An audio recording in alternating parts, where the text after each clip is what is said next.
Hello and welcome to our week 3 edition of the Spreads of the Week 2023. We've had some good games, some good spreads so far, Mike, and we've got a couple of big ones here to look at this week. Yeah, some intriguing action so far in the first couple of weeks of the NFL season. The last time we did one of these, it was all a bit of an unknown. Some crazy spreads and some teams that hadn't really played at all in the preseason, played their starters anyway. So it's very hard to know what to call. And I think that was demonstrated in our results in the first week, were a little bit subpar, literally. Yeah, subpar came back last week pretty well, though. You hit over 60%. I got 50% on the mark, so good stuff for us. And just quickly, what was your favorite one from last week, Mike? Your favorite cover? Yeah, so I took the Pittsburgh Steelers to cover 2.5 against the Browns. Well, I think they were made a 2.5 point underdog, and I took them to cover that. I just didn't feel like the Browns beating the Bengals in week 1 was impressive enough to make it that wide of a margin between the two. I thought this one was a bit more of a coin toss, and I was quite happy to take the Steelers there, even though it was off the back of a pretty bad shellacking by the 49ers in week number 1. For the Steelers, I thought they'd bounce back. I think overall, if you're asking me to pick between the two rosters, I probably would take Pittsburgh's just very marginally. So Yeah. that's what led me to pick that spread, and it came in for me. What about you? Yeah, so you took the reversal from week 1. I took I just took the form and took the Ravens. I thought they looked very good. Ravens covering 3 points there quite easily against the Bengals, who look in full bungle mode to start the year, but they do tend to start years like this. They started 0-2 last year, I think, as well. So yeah, I just like to look at the Ravens, and I thought in some of these games they've shown. I said week 1 they had Super Bowl aspirations, and I think that's come to fruition here by the way they've played. Yeah, that offense clicked in week 2. There was a little bit more of the same from them week 1 with a few Lamar misfires.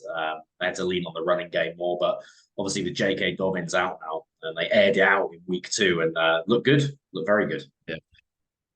All Um, right, so let's round into the week 3 spreads then. Last night we differed on the Giants Niners. You took the Giants to cover the 10.5. Actually, I took the Niners. Just two teams from different universes there going at it. Really, just a big golfing class, and it's good. It's good for me to get a prime time cover, Mike, because as I mentioned to you, I think I was 1-6 on those so far this year. So happy yeah, to get off the win. yeah. I mean, the Giants are a badly constructed roster for the conference they're in. They'll almost be better suited to playing in the AFC because they're built to stop the pass and run it and play possession game. But really, the NFC, you need to be able to throw it down the field against these stingier defenses, and you have to be able to stop the run against some very physical teams in that conference. And I'm not sure the Giants roster is at all constructed for that. So it'll be interesting to see what kind of record they end up with at the end of the year. Yeah, absolutely. Looks a bit dire for them at the moment, I have to say. And on to the first one of this week. I mean, this is a real intriguing one here. 2-2 teams. I'll let you have at this one, Mike. Oh yeah. Yeah, be Oh, interesting thank you. where you fall on this one. Well, My play. this is quite good actually for me. This is one of the ones I'm more confident in. So that was a bit of you handed that one to me nicely there. Obviously the Vikings. I saw them up close last week playing the Eagles. The offense looks good. Look, I've got to give them credit. Kirk Cousins is playing well, and he normally does. This is the level he plays at. It's very solid. Jefferson looks absolutely unstoppable. The Chargers won't have anything for Justin Jefferson. He'll go off. Um, but the Vikings defense is under Brian Flores doesn't look any better than it did last year. A lot of that's to do with personnel. They've completely turned over personnel on that side of the ball, but the Chargers are too good a team to be 0-3. Even though this is on the road, it is in a dome, which will suit Justin Herbert and the offense. I think the Chargers will edge the Vikings here by a field goal, and I also think the over on the points might be threatened here by these two offenses. Yeah. Yeah, I have to say that's a tantalizing line. They're only 54 points. This could be a 30-27 game or 35-30, something like that. So I agree on that. I'll differ with you on the actual spread though, and I like the Vikings just as a home team here. You know my thoughts on the Chargers. I'm also surprised to see them go 0-2. But I think this just feels like another one of those Chargers games where it's going to come down to a field goal late or something, like a blocked punt or something stupid happening. Yeah, I mean, I agree. The Vikings defense doesn't look great, but I don't think the Chargers will be able to stop the Vikings at all on defense. I think we're going to see an improved rushing game from the Vikings because that's just what people do against the Chargers. They run it. And as you said, no answers in the passing game there. So I just think the Vikings outscore the Chargers here. It's as simple as that.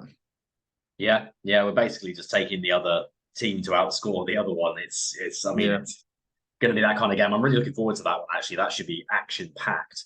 Yeah, it will be. What a lot more of a throwback game next here. Some kneecaps are going to be bloodied here. The Falcons head up to Detroit. My word. For an absolute slobber knocker. I'm also really looking forward to this one. The old expression, Tom, styles make fights. This is a really good stylistic competition. Who do you have coming on top on this one? Yeah, been impressed with the Falcons so far, I have to say. I'm going to take them on the spread here, +3. I don't really like that +3. I think that's got us in trouble a couple of times already this year. I hate when it's not a 0.5 because, you know, at this, if it's a field goal win, both of us will lose if we differ. But anyway, I'll go and take the Falcons, and I think they have a chance to win the game here. The Lions, yeah, I want to see how they react after that heartbreaking loss there to the Seahawks. Still got some questions about the Lions. You know, if they are as good as advertised, and if they can live up to the hype. And I think the Falcons come up here and really just tote the rock here with Bijan. A couple of other running backs as well are good in the rotation there. And Ridder just doing enough to win. You know, I've always been a Desmond Ridder fan. I think he does what it takes. It doesn't look that pretty. But I do think the Falcons run the ball very well, and the Lions here control the game in the away atmosphere. And I think, yeah, probably the surprise of the year if they go 3-0. Yeah, it would be, I think, probably the surprise start of the year.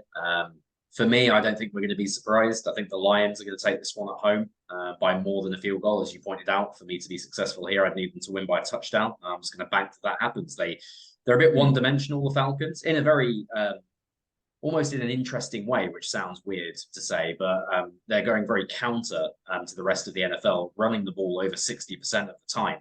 I just don't think that really suits playing the Lions. I think the Lions are quite stout up front on defense. It's probably the strength of their defense. You probably want to throw it a bit more against this Lions team than the Falcons are probably willing or able to. So, yeah, just give me I think last week the Lions, on another day, they would have won a terrible holding call, offensive holding call, not called on the Seahawks at the end of that game. Probably impacted that line. They probably covered last week. So, I'm going to say the Lions cover this week. Yeah, those are good points. After that, I'm feeling a little bit nervous about my pick there, actually. But yeah, I'm just going to ride some of these form teams this week, I think, and yeah, I'll take the 2-0 team. Yeah. On the negative side for Detroit, David Montgomery is going to be a big call there. If he's healthy or not, he's questionable at the moment. I think he's appeared on the injury report again today, which probably means he's not going to be suiting up on Sunday, which that makes the Lions a bit one-dimensional then without Montgomery. So, just one to keep an eye on for sure. So then we have... This is a fun game. This is the Broncos head down to Florida to take on your Miami Dolphins. Well, not yours, but somebody's Miami Dolphins. I'm going to take the Dolphins here. Yeah, I'm going to take the Dolphins here. I'm going to ride a form team, as you suggested. My gut suggests the Broncos probably, they've been in both of those games. They can consider themselves a little bit unlucky to be 0-2. So the NFL form normally calls for a shock upset here and the Broncos win. But I think the heat will be stifling in Miami. That offense looks absolutely unstoppable at the moment. And the Broncos are kind of misfiring, particularly on offense. Russell Wilson's stat line there does not show the amount of turnover worthy plays he's had through 2 games. Hasn't looked a whole lot better with Sean Payton coming in as head coach. So yeah, I'm going to take the Dolphins here on quite a big spread for me. I normally would play the underdog there. Yeah, interesting. Interesting to look at the rushing stats there. Williams averaging only 3.8 a carry, so they're clearly not running it that well either, although it is early to start the year. And yeah, I'm going to agree with you. Take the form team here, the Dolphins. I like it. It's under a touchdown, so I think it's probably a touchdown win. It sounds about right to me. Maybe a bit more. Yeah, and I think the Broncos got to be careful here. Stuff can start going off the rails pretty quickly with these big personalities they've got in Peyton, Wilson, etc. So yeah, I think there'd be one I'd be wary of to put any money on at all at this stage. And I think, as you said, that Dolphins offense nigh on unstoppable. So give me the Dolphins. I wouldn't be surprised if we see Jarrett Stidham at some point in this season for the Broncos. I think I'm agreeing with you. I think even if they're at 500, I think he might pull Russell Wilson just to see what they've got in Stidham. I don't think he likes Russell at all. Is my early read on that. This is a really difficult one. I was sweating over this one earlier. Josh sweating, Montez sweating, whichever as you preferred. Well, yeah, I mean, I don't know, not much of a Montez for me here, Mike. I didn't have a look at this before because I don't want to judge it.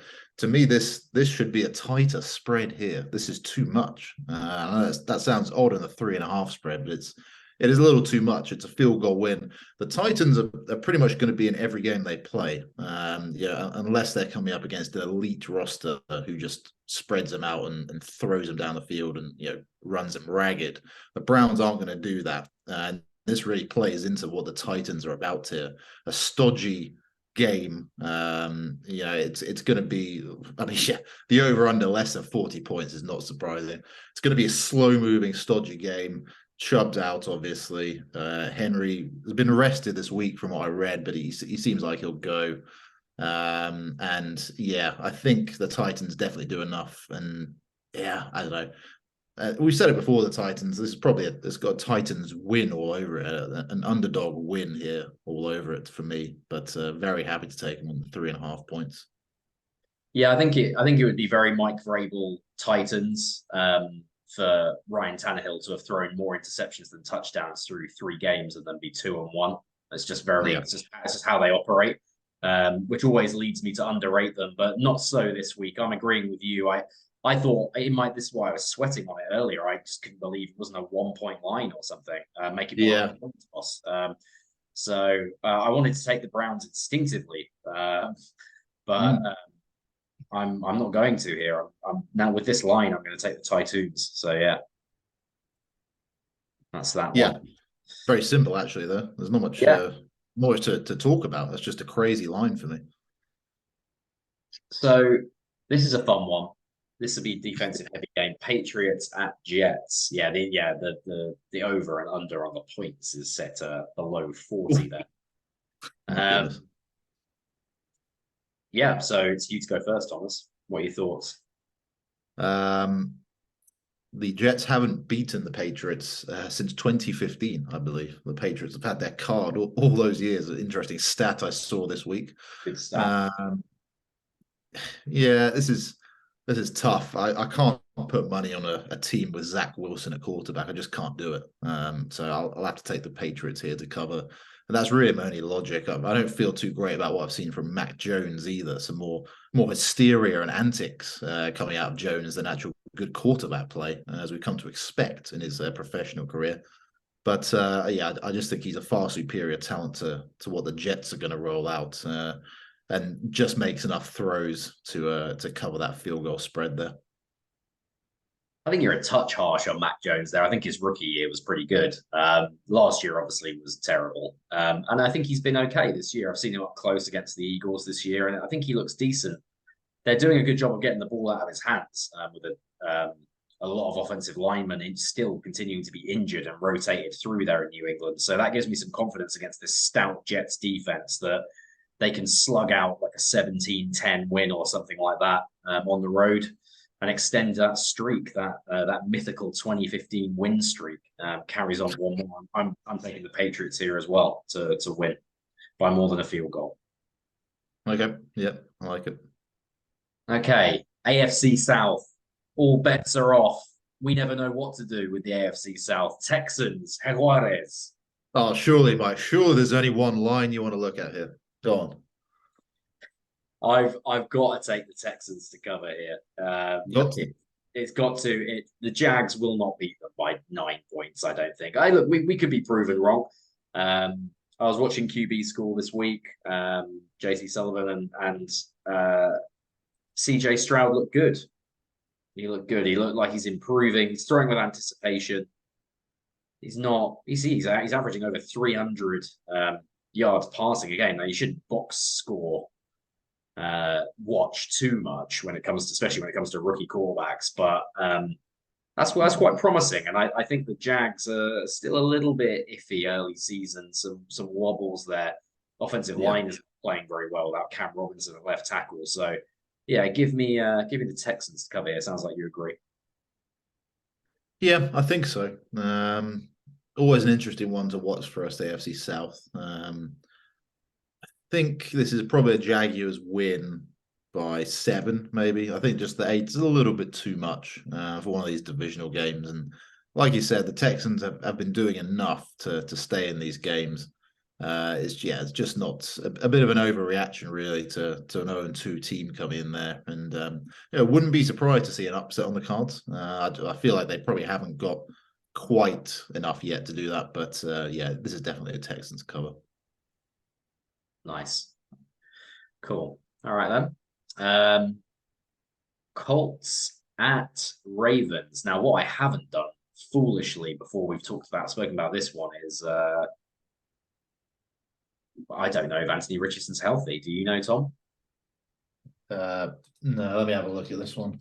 We better check this. I think you're calling this one first as well, so I want to give you a fair. It's at -8.5 for the Ravens, so I'm assuming Richardson has been ruled out. Yes. He's out. Yeah, he's ruled out. Yeah. Well, how about it? How about it, Hoss? Tough one. Tough. Yeah. I think I'm just going to take the points on this and take the Colts to cover 8.5. I said at the start there's some bigger lines this week. And I'm not entirely sure why. We said in week 1 they kept the lines extremely tight. Last week there wasn't much, and there are some bigger ones this week. I feel like even if Richardson was healthy, it would still be a touchdown spread by the looks of this, which does surprise me. I think both these teams tend to match up quite well with each other, but they're both going to try and slug each other out and go for a lot of ground game, time of possession sort of play, and that just leads me to think it'll be a closer game than 8.5 points here. Yeah, I would normally take the points when they start getting this crazy over a touchdown, but I'm going to differ, actually. I'm going to take the better quarterback at home. The Ravens to get off to a hot 3-0 start with a big win against the Colts here. I disagree with you slightly. I don't think the Ravens are going to lean on the ground game. I think they're quite happy in their 11 personnel throwing, especially with J.K. Dobbins being injured yet again. I think they're going to throw it around the yard a bit more and really show off Jackson, and I think that's to his benefit. So yeah, give me the Ravens here. Not thrilled about it. It's a too big a spread, as you say, but I'm going to gamble. No, I like it. That's a good call. Right. Saints at Packers. Ooh, goodness. Proverbial toilet bowl game here.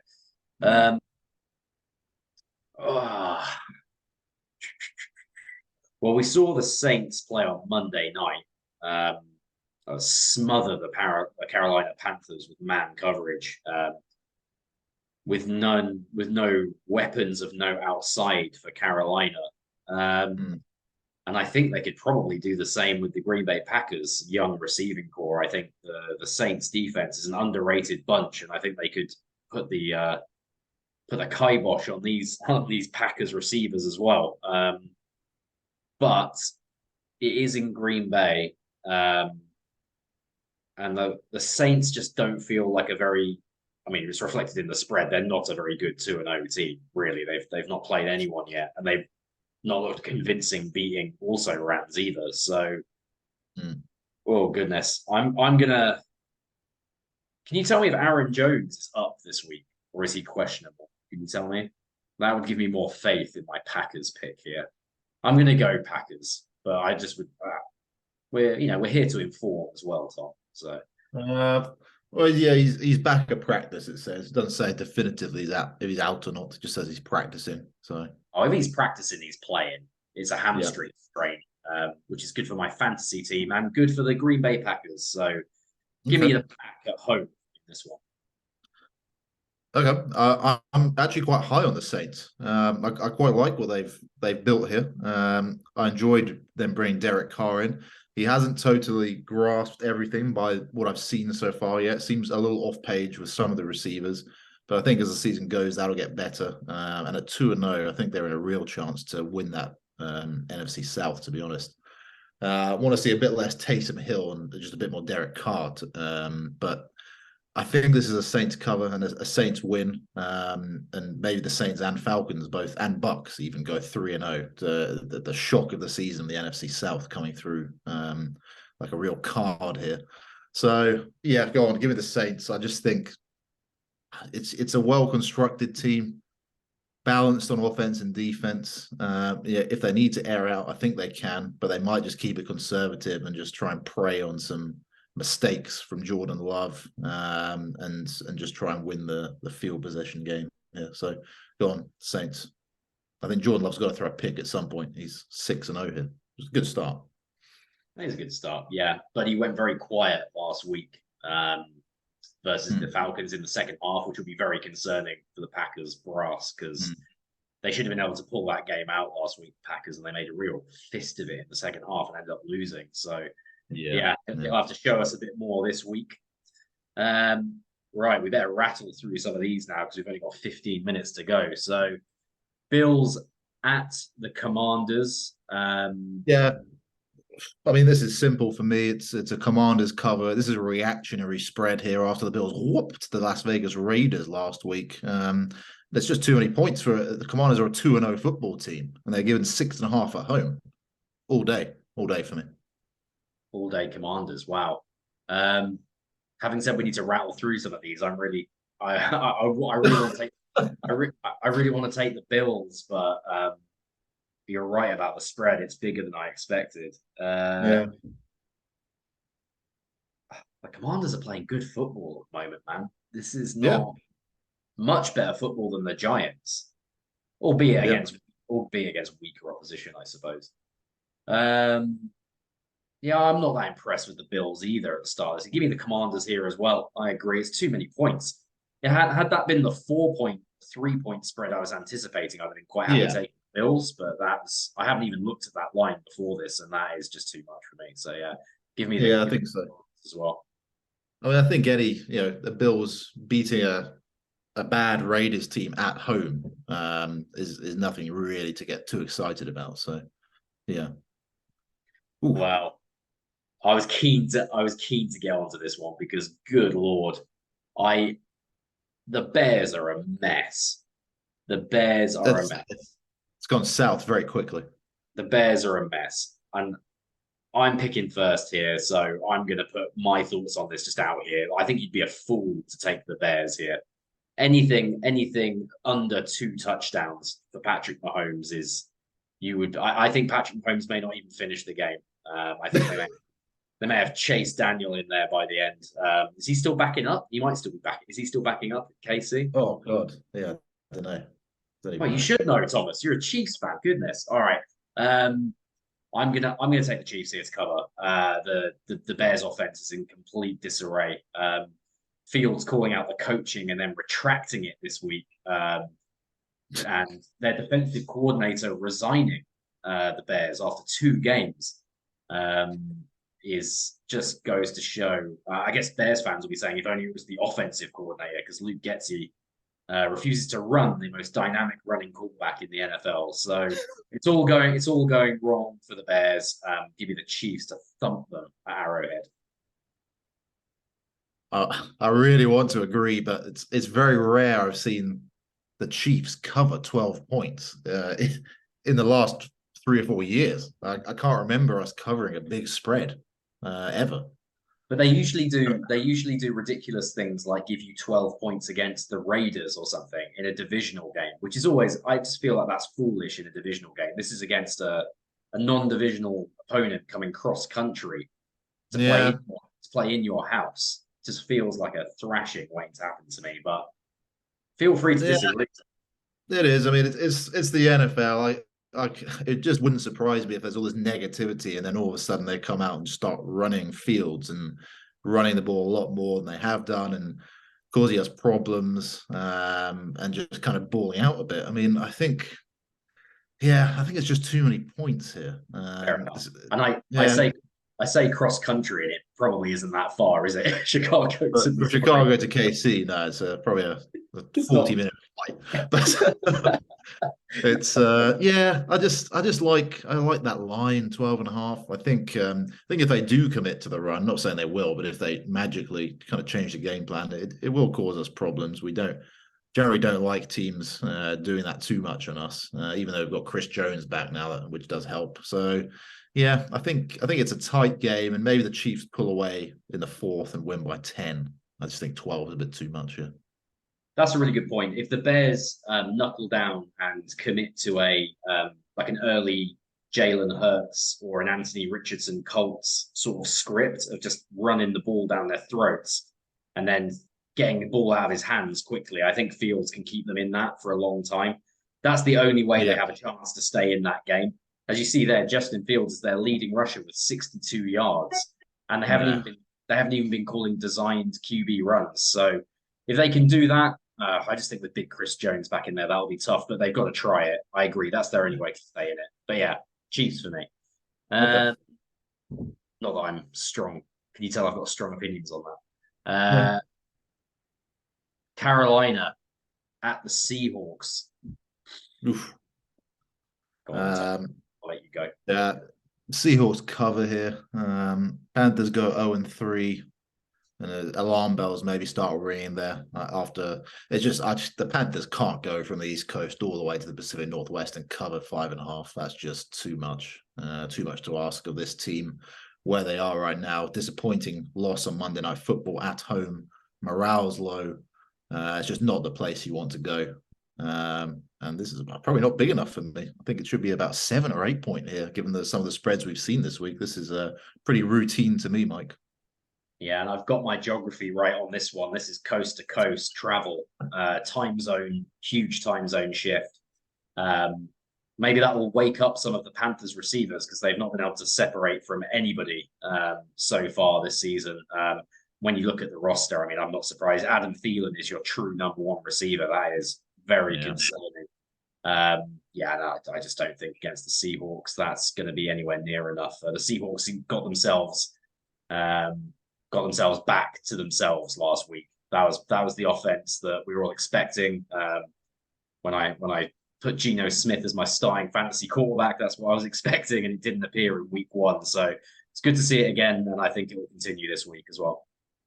Yeah. So now we are going to head to the deserts, Arizona. Ooh. Cardinals. Whoa, Nelly. Big spread. Big spread. I mean, this is really tough. I mean, the Cardinals showed you something in both of those games against the Commanders and the Giants. Yeah. The Commanders more impressive than the Giants, obviously, because the Giants they should have won that game and threw it away, but they were very close to a 2-0 Commanders team throughout. Yeah. But I am seeing the beginning of that Giants game again in my head. The Jets game in my head where the Cowboys just absolutely smashed them. I I just I don't know how the Cardinals are going to hold up front. Um, they may be able to run it with John Connor better than previous opponents. Everybody, don't forget, week one, the Giants moved the ball all the way down the field on their first possession against the Cowboys, mostly on the deck, and then had an absolute nightmare in the red zone and had that kick returned for a touchdown. So I'm going to take the Cardinals here. I'm not going to go for two huge covers this week. I'm going to have the Cardinals keeping it a bit closer in the desert. And for the first time this season, Dallas might actually have to play proper football into the third quarter. Wow. Okay. I'm going to disagree. I think this Cowboys team looks very settled now. Well, Dan Quinn still being there, they've only seemed to have got better with some of these additions they made on defense, and I think it is legit now. Just way too much for this Cardinals team. I agree with you. It will be a smother job early. If they do get up early, this could be ugly. The Cardinals will have to just try and make some plays to stay in the game. But yeah, this is. I'm going to take the Cowboys. I think I would have taken the Cowboys no matter what the line was. I just feel pretty confident on it, to be honest. So I'll side with them here. Yeah, no, you're right. I would be more bullish on the Cowboys if the Cardinals didn't look like they were playing. Surprisingly, they're playing for John Gannon with all the preseason hype was that they weren't going to. Yeah. They'd be 0-16 this year. They may still be 0-16, but they're actually playing for him at the moment. So I just need me to believe. And with Dobbs and Connor, they can run the ball, which is Dallas's only weakness on defense is between the tackles. If a team commits to it, it can cause them issues. But yeah, I agree. If they get up 14 early, it would be a nightmare here for the Cardinals. Not one that I'm confident on at all there. We'll see how that comes out in the wash. So then that takes us to the Monday night affair. No, sorry, Sunday night football. Very odd game on Sunday night football. Steelers at Raiders. I'm guessing. God, I might even watch this. I'm guessing just the mythical battles in the 70s and the 80s between these two franchises is the only reason this headlines the Sunday slate. Not one that I'll be staying up for. I can promise you that. What do you reckon, Tom?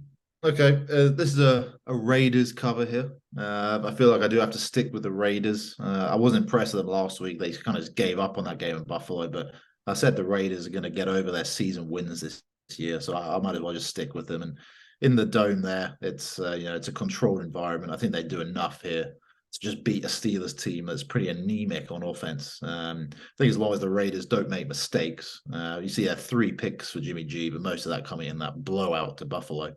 I think if he just plays a clean game, this is actually a relatively comfy win for the Raiders. Field goal to a touchdown.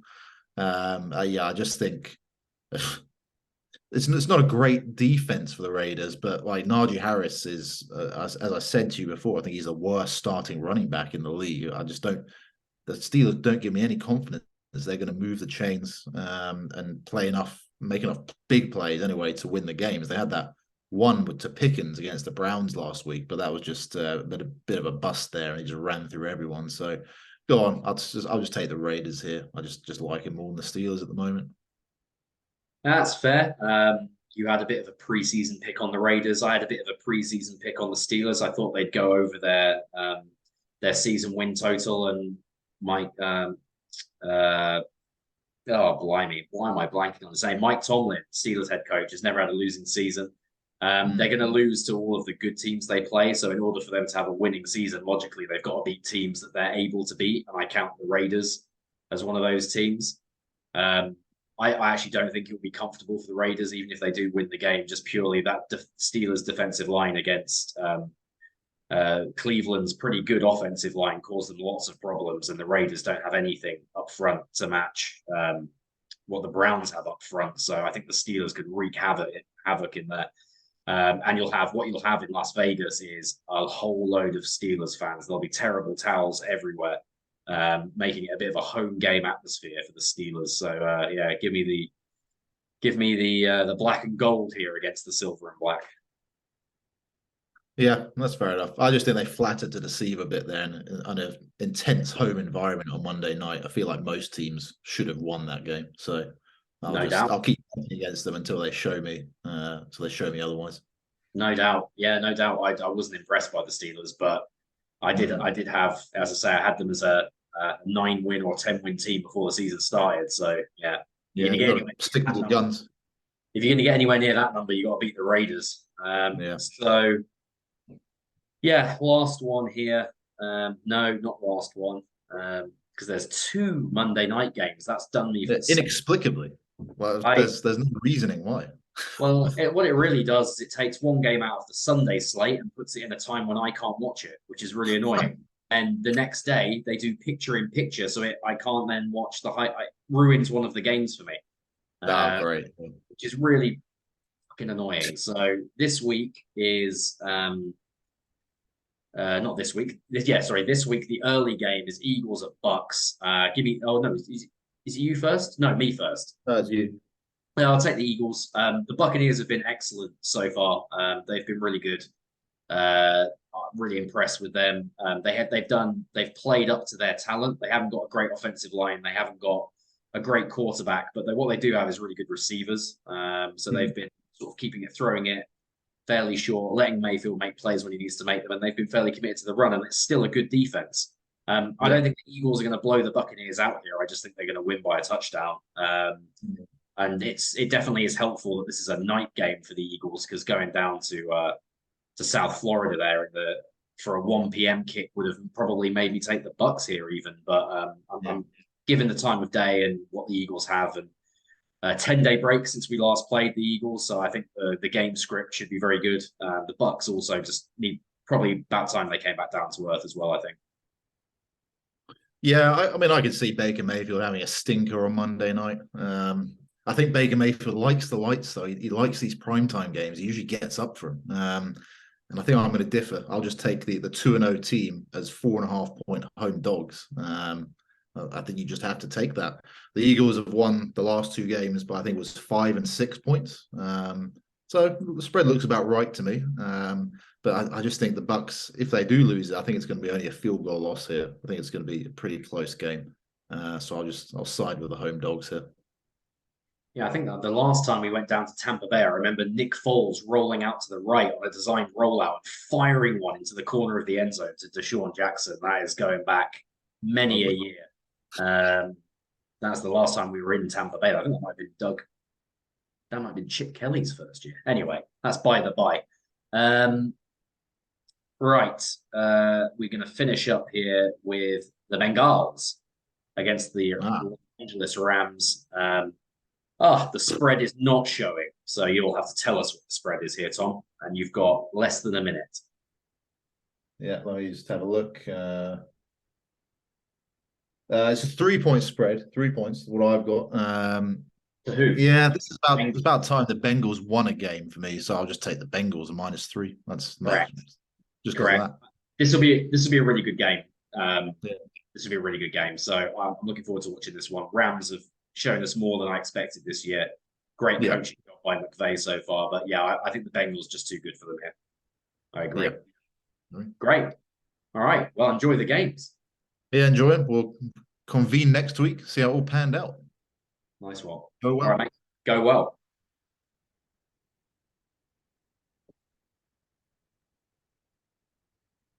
I can never figure out how to do this.